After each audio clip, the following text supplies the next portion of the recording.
सर्वांना माझा नमस्कार. जय हिंद, जय संविधान. बरेचसे लोक विचारतात की मॅडम आमच्यासोबत ATM फ्रॉड झालेला आहे, आमच्या अकाउंटमधून पैसे गायब झालेले आहे. बऱ्याचदा काय होतं की तुमचं डुप्लिकेट अकाउंट बनवून किंवा तुमचा पिन कोड घेऊन तुमच्या अकाउंटमधले पैसे काढले जातात किंवा मग तुमच्या मोबाईल नंबरवर एक मेसेज येतो, एक OTP येतो आणि तुम्हाला एखाद्या फ्रॉड बँकेकडनं कॉल येतो की तुम्हाला हा OTP आलेला आहे, तुमचा आधार कार्ड व्हेरीफाय करायचा आहे किंवा तुमच्या बँकेत किती बॅलन्स आहे ते चेक करायचं आहे, तर तो OTP सांगा. तर अशा प्रकारचा तुम्हाला OTP येत असेल तर सांगू नका, कारण तो एक सायबर फ्रॉडच मानला जातो.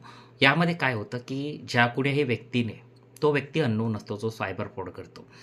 तुमच्यासोबत असं केलं आहे आणि तुमच्या अकाउंटमधनं पैसे गायब झाले, तर त्याबाबतची एक कंप्लेंट तुम्ही सदर पोलीस स्टेशनमध्ये द्या. पोलीस स्टेशन थ्रू तुम्हाला सायबर सेलमध्ये पाठवलं जातं, ज्या सिटीचा सायबर सेल असेल, आणि त्या व्यक्तीवर, त्या अननोन व्यक्तीवर इन्फॉर्मेशन टेक्नॉलॉजी ॲक्ट 2000च्या सेक्शन 66C नुसार गुन्हा दाखल होतो आणि या सेक्शनमध्ये त्या व्यक्तीला दंड आणि कमीत कमी 3 ते 5 वर्षापर्यंतचा कारावाससुद्धा होऊ शकतो.